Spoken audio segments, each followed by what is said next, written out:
dernier quart d'heure de Smart Bourse, c'est le quart d'heure thématique et nous retrouvons chaque mois Jean-Jacques Ohana pour évoquer ce que l'IA peut nous apporter en matière de gestion de portefeuille et déjà de compréhension des marchés financiers. Jean-Jacques, bonjour. Bonjour Grégoire. Consultant indépendant, vous êtes membre du board de la FinTech AI et 4Alpha. Hyper intéressant, vous allez me raconter ce que vous avez fait, parce que vous venez avec 2 portefeuilles modèles américains, européens sur les actions, des portefeuilles anti-inflation, c'est ça, qui protègent de l'inflation, parce que c'est un thème, alors on en discutait avec les invités précédemment, c'est vrai que là, depuis quelques données américaines, j'allais dire, le marché est moins obnubilé par le risque de surchauffe exagéré de l'inflation, notamment aux États-Unis. Néanmoins, ce thème de l'inflation qu'on a découvert ou redécouvert ces dernières années, pour beaucoup, c'est un thème qui est installé pour longtemps encore, Jean-Jacques. À mon sens, c'est bien possible. Évidemment, il y a toujours une incertitude. Et finalement, quand on regarde les faits, ça fait depuis 2022 qu'on dit que l'inflation va revenir. Alors, elle récède un peu parce c'est vrai qu'on a connu des inflations. On est allé à 10. On est allé à 10. Donc maintenant, on est à 3,4 en réalisé. Je regarde l'inflation, le CPI de base. Et aujourd'hui, l'inflation anticipée, elle reste ancrée. Puisqu'en fait, on est à 2,3, 2,6 sur le 5 ans dans 5 ans, donc le long terme, 2,3 dans 10 ans. Donc c'est des niveaux relativement faibles, légèrement au-dessus de 2, mais il n'y a pas tellement d'inquiétude sur l'anticipation. Après, le réalisé étant à 3,4 encore, déjà, ce qu'il faut noter, c'est que plus ça dure, plus cet écart dure, plus finalement, quand vous êtes un investisseur, vous achetez les obligations indexées sur l'inflation sur un anticipé à 2,4 et vous réalisez un point au-dessus. Et donc, vous avez un portage à détenir des obligations indexées sur l'inflation. Et c'est pour ça, d'ailleurs, que ça fait finalement depuis 2021, parce qu'au début, c'était l'augmentation des points morts d'inflation, ce qu'on appelle les break-even, les points morts, donc l'anticipation. Et désormais, ce qui rapporte, c'est le portage. Ouais. Donc ça s'est transformé en un instrument de portage. Et aujourd'hui, les détenteurs d'obligations indexées sur l'inflation bénéficient de ce portage et donc gagnent. Donc déjà, de ce point de vue-là, il y a plusieurs perspectives. Hein. De ce point de vue-là, l'inflation, finalement, ça marche assez bien. Ensuite, il y a un autre point de vue, c'est de regarder la dynamique court terme. Et là, il se passe quelque chose quand même sur les matières premières. On en parlait la dernière fois. Oui. C'est pas sur toutes les matières premières, c'est pas encore généralisé. Il n'y a pas le pétrole, il n'y a pas les marchés agricoles. Cependant, quand on regarde les meilleurs performeurs depuis 3 mois, il se passe quelque chose, c'est que, le cuivre, 30%. C'est pas souvent que le cuivre est le meilleur. Il y a même un squeeze, quoi. Dans le monde. C'est le meilleur actif dans le monde. 2, l'or, 16,5%. C'est toujours la même thématique, mais sauf que l'or, c'est un peu plus ancien, ça vient d'avant le cuivre, c'est plus calme, c'est plus construit, mais c'est la même thématique. On en avait parlé, la thématique du débasement monétaire. On pourrait rajouter le Bitcoin qui était avant et qui est décalé, mais c'est peut-être, de mon point de vue, un peu la même thématique. Et puis 3, ce qui est assez intéressant aussi, le FTSE, le marché anglais, plus 12,5% depuis 3 mois. Alors, ce n'est pas le meilleur performeur récent depuis 1 mois, parce qu'en fait, il y a eu du rattrapage. Mais depuis 3 mois, c'est le meilleur performeur.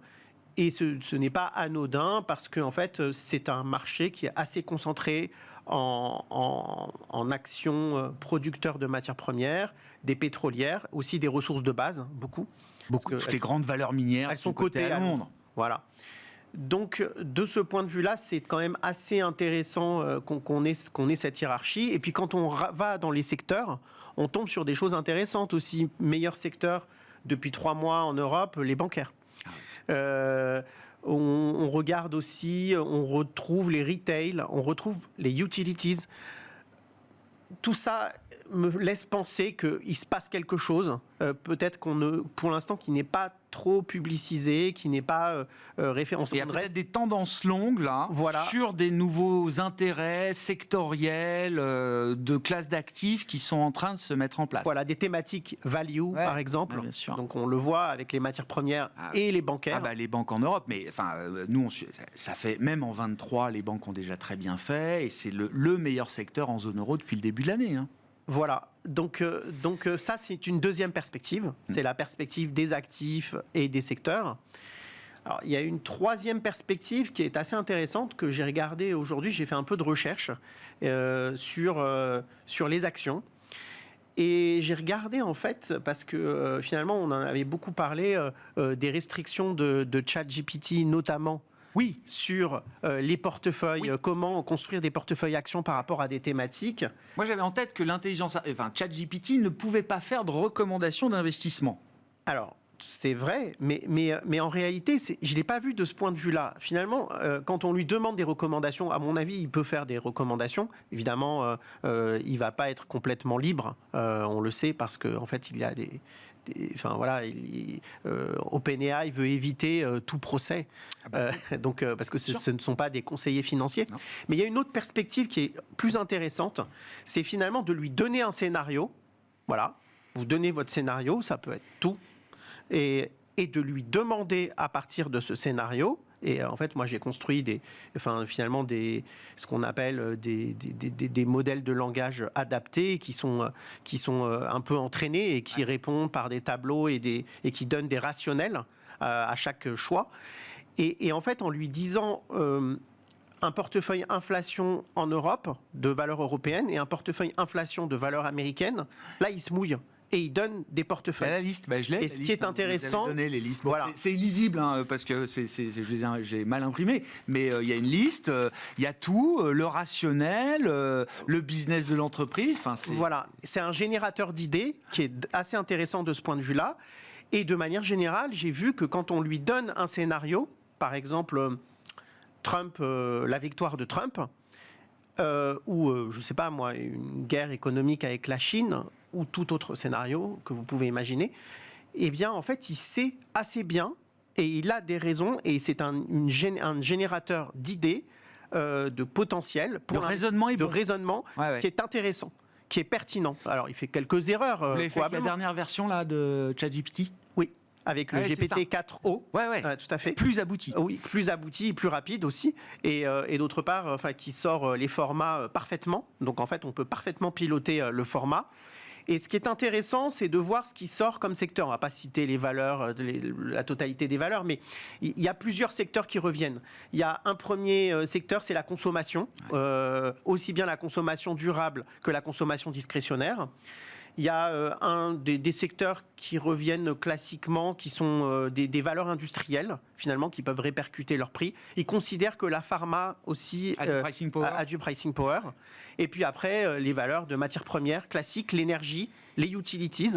Il y a des valeurs de utilities en plus des pétrolières. Et puis les grandes minières. Ouais. Donc de ce point de vue-là, c'est assez intéressant de voir ça. Ça, c'est une autre perspective. Et c'est une perspective vraiment sur l'IA et à mon avis qui est nouvelle. Et puis il y a une dernière perspective, c'est de prendre du recul sur la macro finalement. Et de voir, est-ce qu'on n'est pas dans un environnement sous contraintes géopolitiques qui induisent des contraintes budgétaires très fortes pour tout simplement pour financer les conflits, qui peuvent être des conflits économiques, des conflits régionaux, peut-être des conflits semi-globaux. On n'espère pas, mais c'est possible. Et donc finalement que ce financement induit des déficits budgétaires qui sont structurels et pas forcément maîtrisables.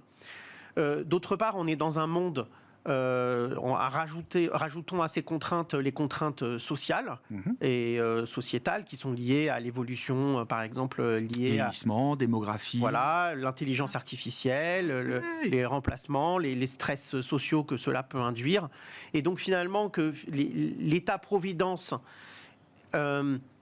n'est pas définitivement abandonné, on va dire, mais doit répondre à une demande infinie aujourd'hui de la part du corps social, du corps des entreprises, etc. Il y a une demande infinie pour l'action publique partout et en tout lieu. Et que finalement, la maîtrise budgétaire, en fait, n'est plus tellement possible, n'est plus en ligne de mire. En fait, on a des déficits budgétaires. On reboucle avec votre idée de départ, l'or, les métaux, le risque de débasement, etc. Absolument.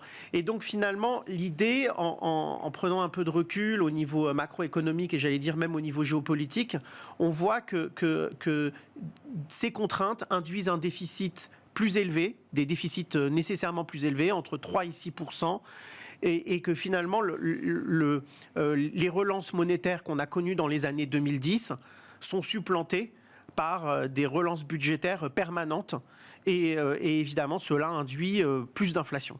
Alors ça ne veut pas dire qu'on va avoir une inflation comme dans les années 70, je ne le crois pas, mais ça veut dire qu'on a plus d'inflation et qu'au finalement on a un ancrage d'inflation plus élevé qu'auparavant. 2 était un plafond, peut-être que 2 est un plancher maintenant pour l'inflation. C'est bien possible. Et peut-être même un plancher un peu au-delà de 2, j'en sais rien. Mais oui, voilà, c'est bien possible. Peut-être que maintenant l'ancrage est à 3, c'est bien possible. Ouais. Et donc cela induit finalement un environnement nouveau. Et là j'en arrive aussi à une autre perspective, c'est la perspective de là où qu'est-ce qu'il faut investir, où investir pour les investisseurs. Et finalement, ce qui est intéressant, c'est qu'on a eu une décennie 2010 où c'était les actions. On voit que depuis 2022, ce n'est plus déjà les actions et les obligations, parce que les portefeuilles 50-50 ont pris quand même un coup important en termes de performance. Et on voit aussi apparaître des nouvelles opportunités, des nouveaux acteurs, des acteurs qui étaient très anciens mais qui avaient perdu de leur lustre, les hedge funds. L'alternative de manière générale. Ouais. Et on voit que peut-être l'alternative va réavoir le vent en poupe, tout simplement parce qu'ils bénéficient de taux plus élevés, d'opportunités d'arbitrage plus importantes. On en a parlé, les matières premières, donc ils ont plus d'ouverture sur les actifs qu'ils peuvent traiter. Ouais. Ils ont moins de contraintes. Et donc peut-être que cette nouvelle, cette classe d'investisseurs qui était passée de mode va revenir sur le devant de la scène. Hyper intéressant. On a fini, mais c'est vrai que le retour de la gestion alternative, j'aime beaucoup ce thème. Attention, derrière gestion alternative, on met beaucoup de choses. Hein. C'est un vaste supermarché aussi. Il faut sélectionner. Etc. Non, mais voilà, il y a plein de modèles, de stratégies différentes, etc. On a parlé des tendances macroéconomiques. Donc voilà, il y a CTA, Fonds Global Macro, l'arbitrage d'actions. Voilà. Ouais. Bon, je donne juste, là, il nous reste 30 secondes. Donc le portefeuille ChatGPT pour l'Europe, dans le cadre inflationniste, bon, c'est du grand classique, oui, vous avez dit de la conso, donc c'est Nestlé, Unilever, il y a des utilities de l'énergie, Iberdrola, Total Energy, de l'industrie, Siemens, consommation discrétionnaire, on trouve LVMH, Schneider Electric dans l'industrie, bien sûr, enfin voilà, après il y a plein d'autres boîtes, et puis aux US, oui, du grand classique aussi, hein, c'est les blue chips, quoi, Procter & Gamble, Coca-Cola, Johnson & Johnson, Walmart, qui vient de publier des résultats incroyables, hein, je crois, ils font un travail incroyable, Walmart, sur le consommateur américain, avec des volumes qui reviennent, les consommateurs reviennent dans les magasins, c'est plus juste les ventes en ligne, c'est plus juste le discount, et donc Walmart d'ailleurs doit marquer un nouveau record en bourse aujourd'hui, je crois, avec une market cap à plus de 500 milliards de dollars. Voilà pour quelques exemples de ces portefeuilles dopés ou générés par l'intelligence artificielle en l'occurrence. Merci beaucoup Jean-Jacques. Jean-Jacques Oana, consultant indépendant et membre de la FinTech, membre du board de la FinTech AI for Alpha, qui était avec nous, l'invité de ce quart d'heure thématique de Smart Bourse.